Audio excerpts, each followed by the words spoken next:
Ah yes, FNF Corrupted, the mod that was dead a long time ago. If you somehow don't know what it is, FNF Corruption is a Friday Night Funkin' mod created by a cool guy called Phantom Fear. The story kind of goes like this. The main character boyfriend is infected by this virus called the Corruption. This virus spreads through sound waves, somehow. Boyfriend uses his rapping skills to spread the corruption to every major character in the game, from week 1 to week 6. It starts off with Pico, then Skid and Pump. Pico helps out by corrupting girlfriend's mom. BF_Soul, which is apparently corrupted boyfriend's soul, goes into the hating simulator where Senpai is. Rather than corrupting him, he's actually deleting him. After successfully deleting Senpai in spirit, he goes after girlfriend's dad with all of his friends, and then everyone is corrupted. Somehow he wakes up in his own mind and fights a weird version of himself called Soul Boyfriend. He sings a few songs, and explaining to him that he needs to wake up in order to save all of his friends. He's continuously encouraging him to resist the corruption until he wakes up. And then when he finally wakes up, he's not corrupted anymore, and then he has to fight girlfriend, and then Pico, and then uncorrupts both of them easily. Way too easily. And the next episode apparently is gonna be fighting Tankman? That's all we got so far. Many people in the fandom have just assumed that the corruption is evil.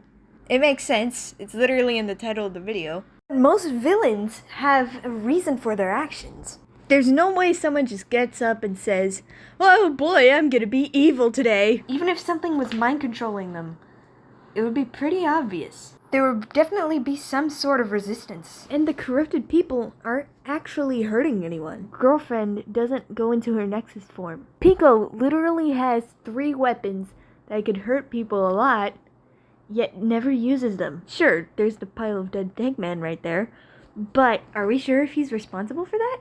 Yeah, stuff happened with his brain, but that doesn't mean he wants to hurt people. Look.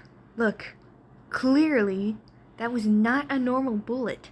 Unless Boyfriend's blood is black in this universe, which doesn't make any sense. And Boyfriend doesn't even seem to be in pain. He just gets up like nothing happened. And he continues singing. Pico turns into his Nexus form, but he doesn't even look like he does it himself.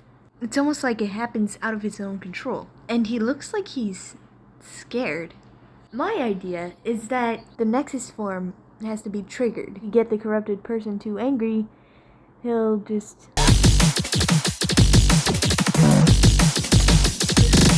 He either has no option, and it's just going to happen anyway, or he does do it on purpose, and like Phantom Fear said in the description, he uses it as a last-ditch effort. The corrupted people prefer not to be in this form. It's almost as if they want the corruption. It makes perfect sense. Who doesn't want cool superpowers? And that was what Boyfriend was trying to do. He's trying to show everyone that they can have cool superpowers. Forcefully! At one point, Boyfriend actually wanted this corruption thing. So much to a point where he owed his own life to someone. That someone being the red text that shows up when Discharge is playing.